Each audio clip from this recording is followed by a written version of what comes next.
Hello everyone, welcome to my recap of round number 6 from Najdorf Memorial 2024. Right now I am in Warsaw, Poland to participate in this tournament, Warsaw Chess Festival you can say.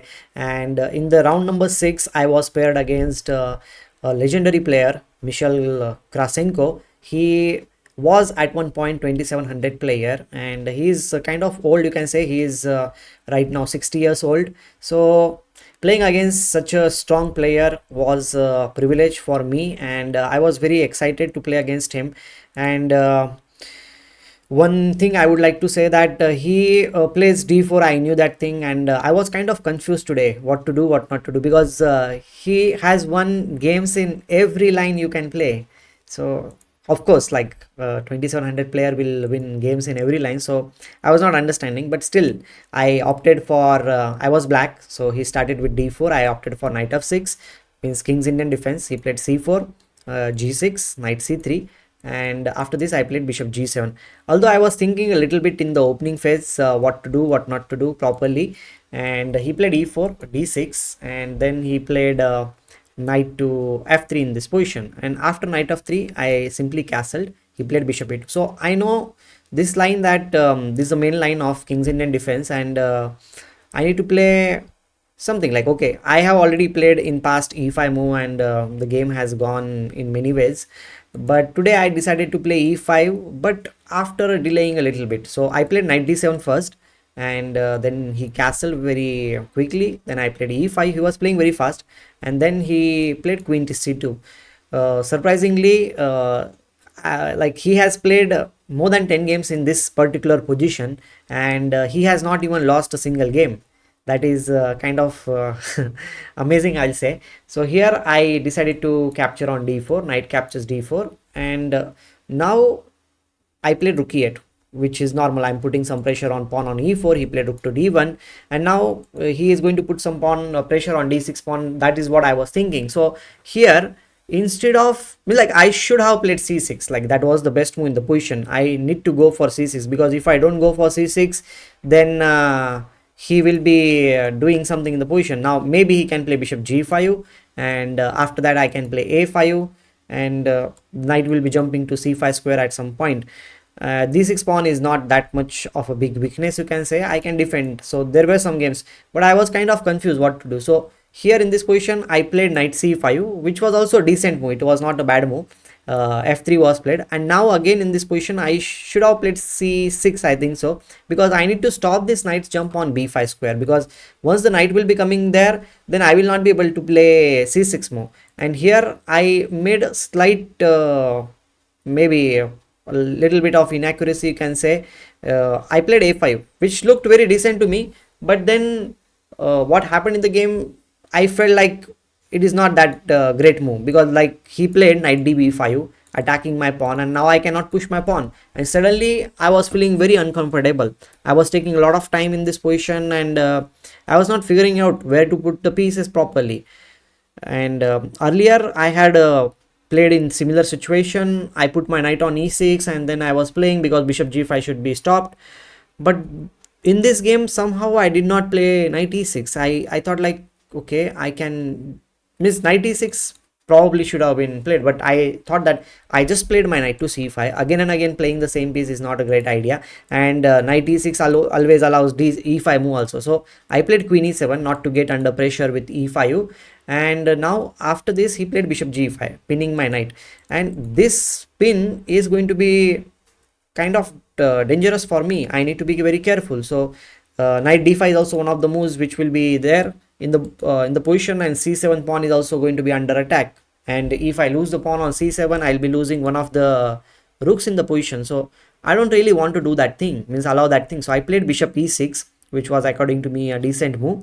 And here he could have played knight d5. Okay, that was one of the ideas, and I was ready to play bishop into d5. C captures d5. Now at some point b4 might be played, so rook c8 and supporting the pawn, and the game will go on. Like, it will be a long game, but that is what I was thinking that he might play, means knight to d5. But to my surprise he played f4, which I was not even thinking, and it is slight inaccuracy, because after this I could have played rook c8 and supported the pawn, but instead of supporting the pawn like this, right now see, The point of f4 is to play e5 move in this position, because if I play any random move, I just want to show you the idea. If I play some random move, then he has the idea of playing e5, and I was very scared about this thing because knight is pinned and everything. But then, like, okay, after the analyzing the game, I saw that I can play bishop f5. Okay, this move also I thought in the game, and but what I missed is that after this, if he captures, I was just thinking like he might just capture,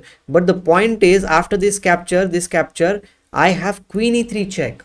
That check I missed in the game, because I was thinking like I need to move my queen, I need to capture here, and if I capture that, I'm just pieced down in the position. I cannot do that thing. That is what I was thinking. But earlier when the bishop was on g5, the e3 square was guarded, but as the bishop is not there, e3 square is no longer guarded, so I can play queen e3 check and win the queen.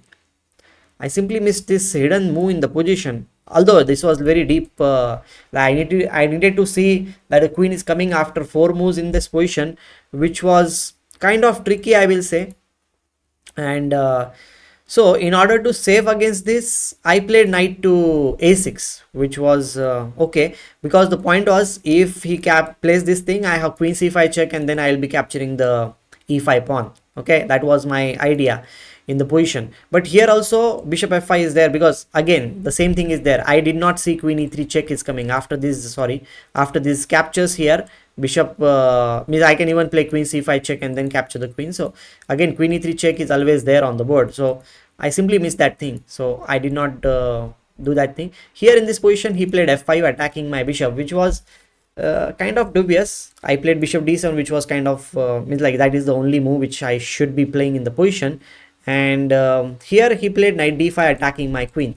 I was going to play queen d8. Okay, I was already thinking about queen to d8 in this position, but I saw like he might capture here and then play rook to f1, and I was not understanding what to do in this position, because he is threatening knight it captures f6, and bishop is also there, 3 pieces are attacking, and I cannot really save my knight. If I try to save it with rook to e6 in this position, he will play knight d4, again my rook will be under attack and I'm in big trouble. So what to do in this position, I was not getting exactly. But again, one amazing move which I like figured it out later in the game when I was almost losing the game. The move in this position was knight b4. The point of knight b4 is if he captures on f6 by any of the pieces, let's suppose you capture with the knight, bishop will capture here, and then if bishop captures, I can simply go for knight into c2. I don't need to worry. And if he captures on d8, I can capture on b5, maybe we'll capture here, I can capture here, or if I don't want to capture here, I can even capture on a1. That is also possible. Knight captures c7 will come, then rook captures d8, knight captures e8, rook captures e8. If he captures my knight, then I'll capture the pawn, and this seems to be equal position. There is nothing like I am better or my opponent is better. This is just an equal position. But the whole point was that I just saw half the thing. So I think like I need to really work on my calculation, and I should not be stopping my calculation in between, because that is something which is happening in my game. I'm just not looking at the things after 2 moves or 3 moves. I'm just leaving the variation. Yes, that was one of the moves. Okay, another thing, like you might say like queen captures e4 is one of the moves. Yes, of course it's one of the moves, and I was kind of scared to do what to do, because after queen to e5 I saw bishop f4 is coming, and suddenly my queen doesn't have any squares, and my opponent after the game, similar thing happened in my game also, that my queen was trapped.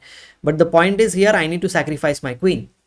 And how to sacrifice the queen? That was knight captures d5. If bishop captures on e5, here I can play knight e3, attacking 2 pieces at the same time, queen d2, and I don't need to capture on d1, which I was thinking in my game also, that I need to capture and then he will capture on g7, king g7, and then rook will capture on d1, and I 4 pieces are there. But the point is here in this position I should not capture here. I should just give up my queen for 2 minor pieces, just 2 minor pieces in the position, and I will be hanging on to the thread, you can say, because my minor pieces are super active in this position. This knight is also jumping on b4 or c5. This bishop is very strong. The pawn on f5 is slightly weakened in this position, and there are certain threats. Knight c4 is also one of the ideas in future, you can say. So I have a lot of threats in the position, but I was not that much confident to go for this kind of position where I'm sacrificing the queen for 2 minor pieces. Bishop h6 can also be one of the ideas. So a lot of ideas are there, but it's very tricky position, I will say. It's not at all easy. I'm getting the pawns. Like if he tries to double the rooks in this position, I can play bishop h6, and if rook comes here, I need to play knight into f5, rook captures e5, rook captures e5. If queen is also under attack, by the way, here in this position, if the queen moves in this position, then I can simply put my knight to e3 square. This knight is superbly placed. The knight will jump on c5, and I have compensation. But to play like this during the game, it's kind of scary, so I did not go for queen captures e4. Instead of that, I saw one variation that I miscalculated. Okay, what I miscalculated, like queen d8 was the best move. I told you I miscalculated. I'll play queen e5, which was a blunder in the position, because after bishop f4 I don't have any possibilities. If I capture here, bishop d3, and in my calculation I had seen that I will play knight b4, and if he captures, I will capture, but I did not see that this bishop can come back. What a stupid calculation I was doing. And when this position happened, I saw that thing, that the bishop can go back actually, and I cannot really go for that move variation. So here almost one last option was there, like I can play knight into d5, bishop captures e5, and then knight to e3. But the same thing I was looking at here, it is more difficult because I don't even have one extra pawn on the board. In the previous variation I was getting the pawn, so here I'm not even getting the pawn, so that is very bad. So lastly I played knight b4, thinking that maybe he will play something wrong, but he did not do anything wrong. He just simply captured my queen. Knight captures c2. He gave me a check on f6, bishop captures f6, bishop captures f6, and now here in this position I played bishop into b5, and he simply captured here without any issues. And after this capture, okay, one variation was also there, that knight f6, bishop f6, cb5, 1 minute, knight e3. He played rook. He did not capture cb5, by the way, in the game. He played rook to c1, and then I moved my knight. Maybe I could have played bishop a4 also, but I was considering that b3 will be coming on the board, knight is again under attack, I need to move it and all. So instead of that, I simply played knight e3 earlier, and then he captured, I captured, he captured back, and then I captured on f5, thinking that if he captures, I will get some compensation with rook c8, rook captures c8, rook captures c8, rook is coming here, maybe I'll put up little bit of more fight. But he was very smart. He did not allow me anything. He just played b6, and it's game over. No matter what I do, it's game over. So after this I played one move. I was about to resign, but I stayed, like, okay, let's play one move. And after bishop h5, I just simply resigned, because no matter what I do, I'm just losing the material, and it is just lost. So a good lesson for me, I will say, that the calculation needs to be improved a lot, and I need to calculate a little bit more. I need to play more confidently. If I manage to do that thing, then only I will be able to play against this kind of strong players. So although it looked like I had some chances, but none of these things really came to my mind properly. I was just considering the moves half-heartedly. Only half of the moves were coming, means the variations were coming to me, or I was thinking about the variations, you can say, but I was not pushing through the variations. I should have pushed through. After 2 moves, what is going to happen? After 3 moves, what is going to happen? Instead of leaving the variation, I was just thinking about some 1 or 2 moves, and I was leaving the variation. That is the main problem which I was facing. Means it was my thing only, by which you can say, like, I did very wrong calculation. So I have to work on my calculation, or I need to, like, remind myself every time whenever I'm leaving some variation, that don't leave the variation, continue the variation, and try to think beyond that. So I hope that I will be able to do that in my next games. So stay tuned for the next game, and do check it out other recaps also. We'll be meeting very soon. Thank you. Bye bye. Take care.